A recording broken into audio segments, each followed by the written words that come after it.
Assalamualaikum warahmatullahi wabarakatuh. Perkenalkan, nama saya Nabila Devani dengan nama BP 19005428 dari kelas Keuangan Negara 2 Universitas Andalas. Baiklah, pada video kali ini saya akan mempresentasikan materi yang telah saya pelajari pada kelas Audit Keuangan Negara. Terdapat 4 materi. Yang pertama ada konsep dasar pemeriksaan keuangan negara. Yang kedua ada pengertian proses audit, pelaksanaan audit dan pelaporan. Yang ketiga pengukuran kinerja sektor publik. Dan yang keempat adalah audit sektor publik. Baiklah, pada materi yang pertama yaitu konsep dasar pemeriksaan keuangan negara. Sebelum kita mengetahui konsep dasar pemeriksaan keuangan negara, kita harus tahu nih, apa sih pengertian dari pemeriksaan keuangan? Jadi pemeriksaan itu adalah proses identifikasi masalah, analisis, dan evaluasi yang dilakukan secara independen, objektif, dan profesional berdasarkan standar pemeriksaan untuk menilai kebenaran, kecermatan, kredibilitas, dan keandalan informasi mengenai pengelolaan dan tanggung jawab keuangan negara. Sedangkan keuangan negara sendiri adalah semua hak dan kewajiban negara yang dapat dinilai dengan uang. Jadi segala sesuatu baik berupa uang maupun berupa barang yang dapat dijadikan hak milik negara berhubung dengan pelaksanaan hak dan kewajiban tersebut. Selanjutnya pada lingkup pemeriksaan PK sendiri, dalam rangka pemeriksaan keuangan dan atau kinerja, pemeriksa melakukan pengujian dan penilaian atau pelaksanaan sistem pengendalian intan pemerintah. Terdapat pada pasal 12 UU 15 tahun 2004. Jadi lingkup pemeriksaan KPK ini terdiri dari pemeriksaan laporan keuangan, pemeriksaan kinerja, pemeriksaan dengan tujuan tertentu. Selanjutnya tujuan pemeriksaan keuangan. Jadi tujuannya adalah memberikan keyakinan yang memadai, reasonable assurance, apakah laporan keuangan telah disajikan secara wajar dalam semua hal yang material sesuai dengan prinsip akuntansi yang berlaku umum di Indonesia atau basis akuntansi komprehensif selain prinsip akuntansi yang berlaku umum di Indonesia. Selanjutnya dasar hukum pemeriksaan keuangan. Presiden menyampaikan rancangan undang-undang tentang pertanggungjawaban pelaksanaan APBN kepada DPR berupa laporan keuangan yang telah diperiksa oleh Badan Pemeriksa Keuangan selambat-lambatnya 6 bulan setelah tahun anggaran berakhir. Terdapat pada pasal 30 ayat 1 Undang-Undang Nomor 17 Tahun 2003. Gubernur, Bupati, Wali Kota menyampaikan rancangan peraturan daerah tentang pertanggungjawaban pelaksanaan APBD kepada DPRD berupa laporan keuangan yang telah diperiksa oleh Badan Pemeriksa Keuangan selambat-lambatnya 6 bulan setelah tahun anggaran berakhir. Terdapat pada pasal 31 ayat 1 Undang-Undang Nomor 17 Tahun 2003. Laporan keuangan dimaksud setidak-tidaknya meliputi laporan realisasi APBN, APBD, neraca, laporan arus kas, dan catatan atas laporan keuangan yang dilampiri dengan laporan keuangan perusahaan negara atau perusahaan daerah dan badan lainnya. Terdapat pada pasal 30 dan 31 ayat 2. Selanjutnya kita akan menuju pada tujuan laporan keuangan. Jadi pada pelaporan keuangan pemerintah seharusnya menyajikan informasi yang bermanfaat bagi para pengguna dalam menilai akuntabilitas dan membuat keputusan, baik keputusan ekonomi, sosial, maupun politik.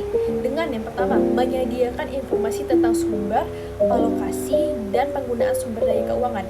Yang kedua, menyediakan informasi mengenai kecukupan penerimaan periode berjalan untuk membiayai seluruh pengeluaran. Yang ketiga, menyediakan informasi mengenai jumlah sumber daya ekonomi yang digunakan dalam kegiatan entitas pelaporan serta hasil-hasil yang telah dicapai. Yang keempat, menyediakan informasi mengenai bagaimana entitas laporan mendanai seluruh kegiatan dan mencukupi kebutuhan kasnya. Yang kelima, menyediakan informasi mengenai posisi keuangan dan kondisi entitas pelaporan berkaitan dengan sumber-sumber penerimaannya, baik jangka pendek maupun jangka panjang, termasuk yang berasal dari pungutan pajak atau pinjaman.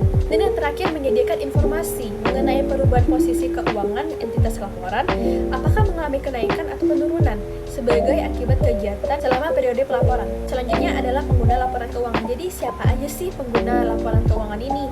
Yang pertama ada masyarakat, kedua ada wakil rakyat, lembaga pengawas dan lembaga pemeriksa, yang ketiga ada pihak yang memberi atau berperan dalam proses donasi, investasi, dan pinjaman, dan yang terakhir ada pemerintah. Selanjutnya adalah komponen laporan keuangan. Jadi apa aja nih komponen laporan keuangannya? Pertama ada laporan realisasi anggaran atau LRA, yang kedua laporan perubahan saldo anggaran lebih, laporan perubahan SAL, yang ketiga ada neraca, yang keempat adalah laporan operasional LO, laporan arus kas LAK, laporan perubahan ekuitas LPE, yang terakhir catatan atas laporan keuangan CALK. Selanjutnya adalah karakteristik kualitatif laporan keuangan. Jadi karakteristik kualitatif laporan keuangan adalah ukuran-ukuran normatif yang perlu diwujudkan dalam informasi akuntansi sehingga dapat memenuhi tujuannya. Keempat karakteristik berikut ini merupakan prasyarat normatif yang diperlukan agar laporan keuangan pemerintah dapat memenuhi kualitas yang dikehendaki. Jadi yang pertama adalah relevan. mempengaruhi keputusan pengguna dengan membantu mereka mengevaluasi peristiwa masa lalu atau masa kini dan memprediksi masa depan, serta menegaskan atau mengoreksi hasil evaluasi mereka pada masa lalu, sehingga nanti terwujudnya memiliki manfaat atau umpan baik, memiliki manfaat prediktif yang tepat waktu dan juga lengkap. Yang kedua ada andal. Andal ini bebas dari pengertian yang menyesatkan dan kesalahan material, menyajikan setiap fakta secara jujur serta dapat diverifikasi, tetapi jika hakikatnya atau penyajiannya tidak dapat diandalkan, maka pengguna informasi tersebut secara potensial dapat menyesatkan. Selanjutnya dapat dipahami. Jadi maksud dapat dipahami ini adalah informasi yang disajikan dalam laporan keuangan dapat dipahami oleh pengguna dan dinyatakan dalam bentuk serta istilah yang disesuaikan dengan bahan pemahaman para pengguna. Yang terakhir adalah dapat dibandingkan.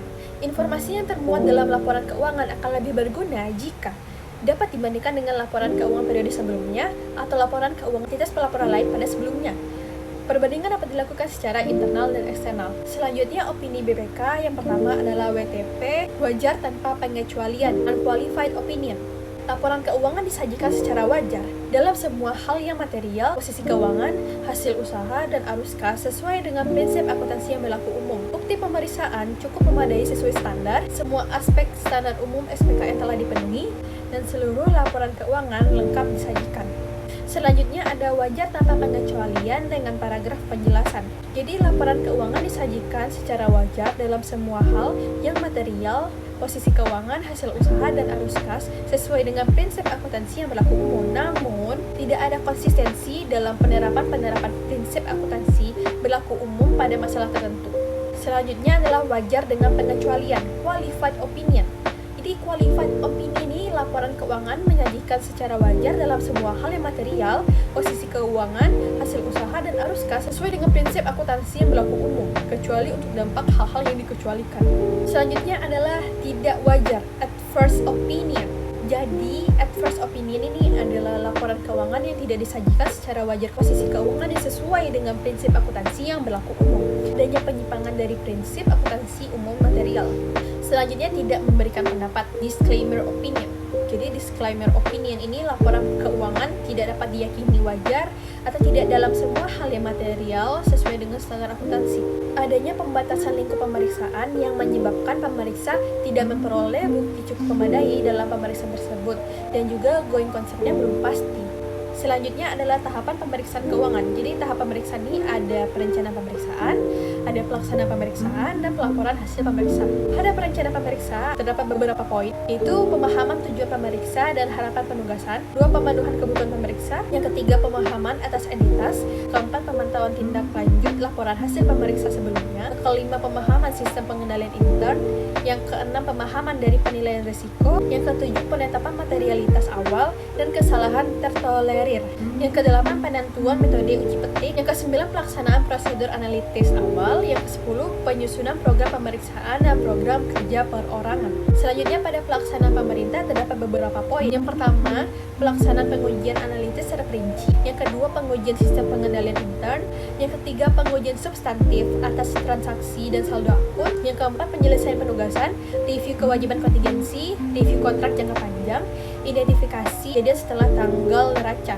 Yang kelima penyusunan ikhtisar koreksi, yang keenam penyusunan konsep temuan pemeriksa, yang ketujuh pembahasan dengan pejabat entitas yang berwenang, yang kedelapan perolehan tanggapan resmi dan tertulis, dan yang terakhir adalah penyampaian temuan pemeriksa. Tahap selanjutnya ada pelaporan hasil pemeriksa. Terdapat beberapa poin, yaitu penyusunan konsep laporan hasil pemeriksa, pembahasan laporan hasil pemeriksa dengan penanggung jawab pemeriksa, penyampaian dan pembahasan konsep laporan hasil pemeriksa dengan pejabat entitas yang berwenang, perolehan surat representasi, dan yang terakhir ada penyusunan konsep akhir dan penyampaian laporan hasil pemeriksa. Selanjutnya metode pemeriksaan. Pada metode pemeriksaan, bukti audit yang kompeten harus diperoleh melalui inspeksi, pengamatan, pengajuan pertanyaan, dan konfirmasi sebagai dasar memadai untuk menyatakan pendapat atas laporan keuangan yang diaudit. Terdapat pada SPKN 2007 PSP 02 paragraf 3. Pemeriksa dapat memperoleh data dan informasi dengan melakukan antara lain pengamatan, wawancara, survei, dan pengukuran. Dalam menentukan metode perolehan data, pemeriksa menggunakan pertimbangan profesional. Apabila diperlukan, pemeriksa dapat menggunakan tenaga ahli untuk membantu perencanaan metodologi perolehan data informasi. Jadi pada metode pemeriksaan keuangan menggunakan pendekatan pemeriksaan berbasis risiko. Metodologi pemeriksaan keuangan meliputi 3 tahapan, yaitu ada pemeriksaan, perencanaan, pelaksanaan, dan pelaporan hasil pemeriksaan. Jadi pada pemeriksaan dengan pendekatan berbasis risiko ini memberikan fokus perhatian pada area-area berisiko tinggi. Penilaian risiko tersebut dilakukan pada tingkat entitas, siklus, kemudian diturunkan pada tingkat akun sehingga pemeriksa dapat dilaksanakan dengan lebih efektif dan efisien. Selanjutnya kita ke materi yang kedua, yaitu pengertian proses audit, pelaksanaan audit, dan pelaporan. Sebelumnya kita harus tahu nih, apa itu audit gitu. Auditnya apa gitu. Jadi menurut Mulyadi dan Puradireja pada 1998, audit adalah suatu proses sistematik untuk memperoleh dan mengevaluasi bukti secara objektif mengenai pernyataan-pernyataan tentang kegiatan dan kejadian ekonomi dengan tujuan untuk menetapkan tingkat kesesuaian antara pernyataan-pernyataan tersebut dengan kriteria yang telah ditetapkan serta penyampaian hasil-hasil kepada pemakai yang berkepentingan. Jadi pada kata kunci audit ada informasi yang dapat diukur dan kriteria yang dapat ditetapkan, ada entitas ekonomi, pengumpulan dan pengevaluasian bahan bukti, yang kelima ada pelaporan. Selanjutnya proses audit, yang pertama ada perencanaan planning, yang kedua ada pelaksanaan executing, yang ketiga ada pelaporan reporting. Jadi yang pertama ada perencanaan audit. Pada perencanaan audit ini mempunyai beberapa poin. Yang pertama adalah pemahaman atas sistem akuntansi keuangan sektor publik, yang kedua penentuan tujuan dan lingkup audit, yang ketiga ada penilaian risiko, yang keempat ada penyusunan perencanaan audit, yang kelima ada penyusunan program audit. Lalu kita ke pelaksanaan audit. Jadi pelaksanaan audit ini ada definisi struktur pengendalian internal dan jenis pengendalian internal. Definisi struktur pengendalian internal tujuannya untuk mendapatkan keandalan laporan keuangan, kepatuhan terhadap hukum dan peraturan yang berlaku, efektivitas dan efisiensi operasi. Jenis pengendalian intern ini ada organisasi, pemisahan tugas, fisik, persetujuan dan otorisasi, akuntansi, personel, supervisi, dan manajemen. Pada pengendalian organisasional terdapat beberapa poin. Yang pertama ada perekrutan dan pelatihan personel yang jujur dan kompeten. Yang kedua pemisahan fungsi, tiga pembagian tugas dalam fungsi akuntansi, yang keempat tanggung jawab yang dirinci dengan baik untuk semua personel. Pada pengendalian terhadap kelengkapan dan keakuratan transaksi terdapat beberapa poin, yaitu sequence checking, perbandingan, kontrol total, dan performance. Pada pengendalian intern pasti terdapat keterbatasan sendiri, antara lain yang pertama, pengendalian intern yang tergantung pada pemisahan tugas dapat dihindari dengan kolusi. Yang kedua, otorisasi dapat diabaikan oleh seseorang yang mempunyai kedudukan tertentu atau oleh manajemen. Yang ketiga, personel keliru dalam memahami perintah karena kelalaian, tidak perhatian maupun kelelahan. Selanjutnya, ciri-ciri sistem pengendalian yang baik. Pertama, independensi dalam prosedur pemrosesan. Yang kedua, harus ada solusi untuk melewatinya. Ketiga, dilakukan oleh personel dengan senioritas yang memadai.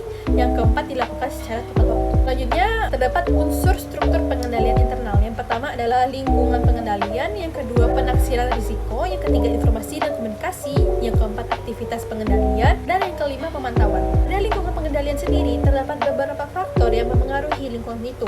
Yang pertama adalah nilai integritas dan etika, yang kedua komitmen terhadap kompetensi, yang ketiga filosofi dan gaya operasi manajemen, yang keempat struktur organisasi, yang kelima pembagian wewenang dan pembebanan tanggung jawab, yang keenam ada kebijakan dan praktik sumber daya manusia. Ada penaksiran risiko mencakup pertimbangan khusus risiko yang timbul dari perubahan standar akuntansi baru, hukum dan peraturan baru, perubahan yang berkaitan dengan revisi sistem dan teknologi baru yang digunakan oleh pengelolaan informasi. Yang keempat atau yang terakhir, pertumbuhan pesat suatu entitas yang menuntut perubahan fungsi pengelolaan dan pelaporan informasi dan karyawan yang terlihat dalam fungsi tersebut.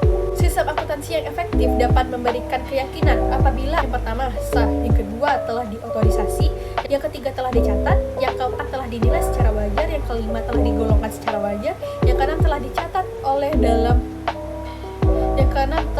dalam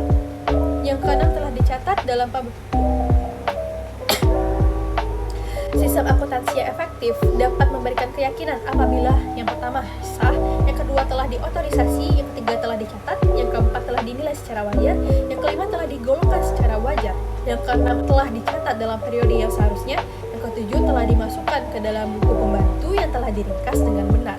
Pada aktivitas pengendalian terdiri atas satu, pengendalian pengelolaan informasi, yang kedua pemisahan fungsi yang memadai, yang ketiga pengendalian fisik atau kekayaan Pemda dan catatan, yang keempat review kualitas kinerja. Pada pemantauan itu adalah proses penilaian kualitas kinerja struktur pengendalian internal sepanjang waktu. Jadi pemantauan ini dilaksanakan oleh personel yang semestinya melakukan pekerjaan tersebut baik pada tahap desain maupun pengoperasian pengendalian pada waktu yang tepat. Selanjutnya, kita ke materi yang ketiga, yaitu pengukuran kinerja sektor publik. Sebelumnya kita harus tahu nih, apa itu pengertian dari kinerja. Jadi, kinerja itu bisa berfokus pada input, misalnya uang, staf, karyawan, wewenang yang legal, dukungan politis, atau birokrasi. Menurut Ningsi 2002, kinerja bisa juga berfokus pada aktivitas atau proses yang mengubah input menjadi output dan kemudian menjadi outcome. Misalnya, sesuai program atau aktivitas dengan hukum, peraturan dan pedoman yang berlaku, atau standar yang ditetapkan. Menurut Nihan Number Lowe 1995, saat sekarang, kinerja sering difokuskan pada kualitas jasa atau outcome sebagai hasil yang dicapai individu, organisasi atau populasi di luar organisasi yang mencapai sasaran program atau kegiatan. Menurut Stowe 1993 dalam BPKP 2000, proses mencatat dan mengukur capaian pelaksanaan kegiatan dalam arah pencapaian visi dan misi organisasi melalui hasil-hasil yang ditampilkan berupa produk, jasa, ataupun suatu proses. Jadi pada sistem pengukuran kinerja sektor publik, suatu sistem yang bertujuan untuk membantu manajer publik menilai pencapaian suatu strategi melalui ukur finansial dan non-finansial. Pada tujuan sistem pengukuran kinerja ini terdapat beberapa poin. Yang pertama adalah untuk mengkomunikasikan strategi secara lebih baik.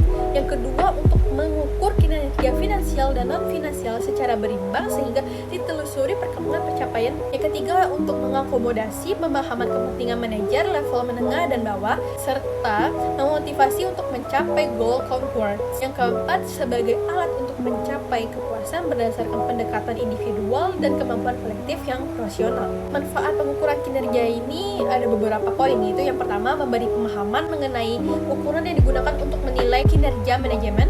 Yang kedua, memberikan arahan untuk mencapai target kinerja. Yang ketiga, untuk memonitor dan mengevaluasi kinerja dan membandingkan dengan target kinerja. Yang keempat, sebagai dasar untuk memberikan penghargaan dan hukuman. Yang kelima, ada sebagai alat komunikasi antara bawahan dan pimpinan dalam rangka memperbaiki kinerja organisasi. Yang keenam, membantu mengidentifikasi kepuasan pelanggan. 7, ada membantu memahami proses kegiatan instansi pemerintah. Terakhir, memastikan bahwa pengambilan keputusan dilakukan secara objektif. Informasi yang digunakan dalam pengukuran kinerja ini ada dua. Yang pertama ada informasi finansial dan yang kedua informasi non-finansial. Pada informasi finansial, penilaian laporan kinerja finansial diukur berdasarkan pada anggaran yang telah dibuat. Penilaian tersebut dilakukan dengan menganalisis varian, baik varian pendapatan ataupun varian pengeluaran. Selanjutnya pada informasi non-finansial adalah suatu variabel non-finansial dapat dinyatakan dalam bentuk variabel kunci atau disebut juga dengan key success factor, key result factor, atau plus point dengan beberapa karakteristik antara lain. Yang pertama, menjelaskan faktor pemicu keberhasilan dan kegagalan. Yang kedua, sangat volatile dan dapat berubah dengan cepat. Yang ketiga, perubahan tidak dapat diprediksi. Yang keempat, variabel tersebut dapat diukur. Terdapat kriteria yang mendasari pelaksanaan manajemen publik, yaitu yang pertama ekonomi, yang kedua efisiensi, yang ketiga efektivitas, yang keempat transparansi, yang kelima akuntabilitas publik merupakan indikator dari kinerja. Harus dapat dimanfaatkan oleh pihak internal maupun eksternal. Pihak internal dapat menggunakannya untuk meningkatkan kualitas dan kuantitas pelayanan dan efisiensi biaya. Pihak eksternal dapat menggunakannya sebagai kontrol dan informasi untuk mengukur akuntabilitas publik. Selanjutnya, pengukuran value for money. Jadi, 3 bahasan pokok dalam indikator value for money itu antara lain ekonomi, efisiensi, dan efektivitas. Pengertian ekonomi sendiri merupakan hubungan antara pasar dan masukan, cost of input. Sering disebut juga sebagai penghematan yang mencakup juga pengelolaan secara hati-hati atau cermat dan tidak ada pemborosan. Untuk kegiatan dapat dikatakan ekonomis apabila dapat menghilangkan untuk mengurangi biaya yang tidak perlu. Selanjutnya adalah efisiensi. Jadi efisiensi ini adalah berhubungan dengan produktivitas. Dihitung dengan menggunakan perbandingan output yang dihasilkan terhadap input yang digunakan, cost of output. Jadi proses kegiatan operasional dikatakan efisiensi apabila suatu proses atau hasil kerja tertentu dapat dicapai dengan penggunaan sumber daya dan dana yang serendah-rendahnya. Selanjutnya ada pengertian efektivitas. Efektivitas sendiri berhubungan dengan pencapaian tujuan atau target kebijakan hasil guna. Efektivitas merupakan hubungan antara keluaran dengan tujuan atau sasaran yang harus dicapai. Kegiatan operasional dikatakan efektif apabila proses kegiatan mencapai tujuan dan sasaran akhir kebijakan. Selanjutnya pada langkah-langkah pengukuran value for money. Yang pertama adalah pengukuran ekonomis, yang kedua pengukuran efisiensi, yang ketiga pengukuran efektivitas, yang keempat pengukuran outcome. Jadi pada pengukuran ekonomis ini terdapat beberapa pertimbangan. Yang pertama adalah apakah biaya organisasi ini lebih besar dari yang telah dianggarkan oleh organisasi. Yang kedua, apakah biaya organisasi lebih besar pada biaya organisasi lain yang sejenis dan dapat diperbandingkan. Yang ketiga, apakah organisasi telah menggunakan sumber daya finansialnya secara optimal. Karena pengukuran efisiensi sendiri sama aja dengan output dan input gitu. Selanjutnya pengukuran efektivitas. Jadi pada pengukuran efektivitas, hal yang terpenting yang perlu dicatat adalah bahwa efektivitas hanya melihat suatu program atau kegiatan yang telah mencapai tujuan yang telah ditetapkan. Selanjutnya pengukuran outcome. Pengukuran outcome memiliki dua peran, yaitu retrospektif, penilaian kinerja masa lalu, dan prospektif, penilaian kinerja di masa yang akan datang. Analisis prospektif digunakan untuk mengarahkan keputusan alokasi sumber daya publik. Analisis retrospektif memberikan bukti terhadap praktik yang baik. Selanjutnya, analisis rasio keuangan. Pada analisis rasio keuangan ini, terdapat yang pertama rasio kemandirian keuangan daerah, yang kedua rasio efektivitas dan efisiensi PAD, yang ketiga debt service coverage ratio DSCR, yang keempat rasio pertumbuhan, yang kelima analisis laporan arus kas. Selanjutnya, pengembangan analisis dengan BSC. BSC ini apa sih? Jadi BSC ini adalah Balance Scorecard, mempertimbangkan aspek keuangan dan aspek non-keuangan. Aspek keuangan dan aspek non-keuangan ini meliputi aspek customer, aspek bisnis internal, aspek pembelajaran inovasi, dan aspek keuangan. Materi selanjutnya adalah materi yang keempat, adalah audit sektor publik. Jadi audit sektor publik ini mempunyai beberapa tipe. Pertama, audit keuangan, financial audit. Yang kedua, audit kinerja, performance audit. Yang ketiga, audit investigasi, special audit. Unsur-unsur audit, yang pertama adalah proses sistematik, yang kedua objektivitas, yang ketiga penyediaan dan evaluasi bukti-bukti, yang keempat asersi tentang kegiatan dan kejadian ekonomi, kelima derajat hubungan kriteria yang ada, dan yang keenam mengkomunikasikan hasil. Jadi dari unsur-unsur audit tadi kita pasti dengar suatu kata yang asing gitu, kayak asersi. Jadi asersi itu apa sih gitu? Asersi itu merupakan suatu proporsi yang secara esensial dapat dibuktikan atau tidak dapat dibuktikan. Jadi asersi itu proporsi yang bisa dibuktikan tapi nggak bisa dibuktikan. Kita ke PTP audit tadi, yang pertama audit keuangan, financial audit. Jadi tujuan pengujian atas laporan keuangan oleh auditor independen adalah mensuarakan ekspresi suatu opini secara jujur tentang posisi keuangan, hasil operasi, dan aliran kas yang disesuaikan dengan prinsip akuntansi bertema umum. Jadi laporan auditor merupakan media yang mengekspresikan opini auditor atau dalam kondisi tertentu menyangkal suatu opini. Audit atas hal yang berkaitan dengan keuangan meliputi unsur yang pertama segmen laporan keuangan yang terdiri dari laporan pendapatan dan biaya, laporan penerimaan pengeluaran kas, laporan aset tetap, dokumen permintaan anggaran, perbedaan antara realisasi dengan anggaran. Yang kedua, pengendalian intern mengenai ketaatan terhadap peraturan yang berlaku. Yang ketiga, pengendalian atas pengawasan intern atau penyusunan laporan keuangan. Yang keempat, ketaatan terhadap peraturan perundang-undangan yang berlaku dan dugaan kecurangan. Yang kedua ada audit kinerja, performance audit. Jadi performance audit ini merupakan pemeriksaan secara objektif dan sistematik terhadap berbagai macam bukti untuk dapat melakukan penilaian secara independen atas kinerja entitas atau program atau kegiatan pemerintah yang telah diaudit. Tujuan dari audit kinerja sendiri adalah untuk meningkatkan akuntabilitas pemerintah dan memudahkan pengambilan oleh pihak yang bertanggung jawab untuk mengawasi dan memprakarsai tindakan koreksi. Cakupan dari audit kinerja yang pertama adalah audit tentang ekonomi, yang kedua audit tentang efisiensi, yang ketiga adalah audit program. Audit ekonomi dan efisiensi untuk menentukan apakah yang pertama entitas telah memperoleh, melindungi, dan menggunakan sumber dayanya, karyawan, gedung, ruang, peralatan secara hemat dan efisien. Yang kedua, penyebab timbulnya ketidakhematan dan ketidakefisiensian. Yang ketiga, entitas tersebut telah mematuhi peraturan tentang kehematan dan efisiensi. Audit ekonomi dan efisiensi dapat mempertimbangkan apakah entitas yang diaudit telah yang pertama mengikuti ketentuan pelaksanaan pengadaan yang sehat, yang ketiga melindungi dan memelihara semua sumber daya secara memadai, yang keempat menghindari duplikasi pekerjaan. pekerjaan yang tanpa tujuan. Yang kelima, menghindari adanya pengangguran atau jumlah pegawai yang berlebih. Yang keenam, menggunakan prosedur kerja yang efisien. Yang ketujuh, menggunakan sumber daya secara optimum. Yang kedelapan, mematuhi persyaratan peraturan tentang perolehan, pemeliharaan, dan penggunaan sumber daya. Yang kesembilan, telah memiliki sistem pengendalian manajemen yang memadai. Yang kesepuluh, telah melaporkan ukuran sah yang dapat dipertanggungjawabkan. Pada audit program mencakup yang pertama, tingkat pencapaian hasil program. Yang kedua, efektivitas kegiatan entitas. Yang ketiga, ketaatan terhadap peraturan yang berlaku. Ketiga, audit investigasi. Jadi, audit investigasi merupakan pemeriksaan dengan lingkup tertentu. Periodenya tidak terbatasi, lebih spesifik pada area-area pertanggungjawaban yang diduga mengandung inefisiensi atau indikasi penyalahgunaan wewenang, dengan hasil audit berupa rekomendasi untuk ditindaklanjuti bergantung pada derajat penyimpangan wewenang yang ditemukan. Sumber dari audit investigasi sendiri, yang pertama adalah pengembangan temuan audit sebelumnya, yang kedua adanya pengaduan masyarakat, yang ketiga adanya permintaan dari pihak-pihak yang berwenang seperti Dewan Komisaris, DPR, DPRD untuk melakukan audit. Hasil audit investigasi ini, yang pertama, apakah yang dilaporkan masyarakat tidak terbukti? Yang kedua, apakah yang diadukan terbukti? Yang ketiga, terjadi kerugian bagi perusahaan akibat perbuatan melanggar hukum yang dilakukan oleh karyawan. Keempat, terjadi ketekoran, kekurangan kas atas persediaan barang, dan bendahara tidak dapat membuktikan bahwa kekurangan tersebut diakibatkan bukan karena kesalahan atau kelalaian. Yang kelima, terjadi kerugian negara karena akibat operasi peraturan. Yang keenam, terjadi kerugian akibat perbuatan melawan hukum. Baiklah, demikian dari hasil presentasi saya pada video kali ini mengenai materi audit keuangan negara. Jika ada salah kata dan kekurangan materi, tolong dimaafkan. Assalamualaikum warahmatullahi wabarakatuh. Dadah.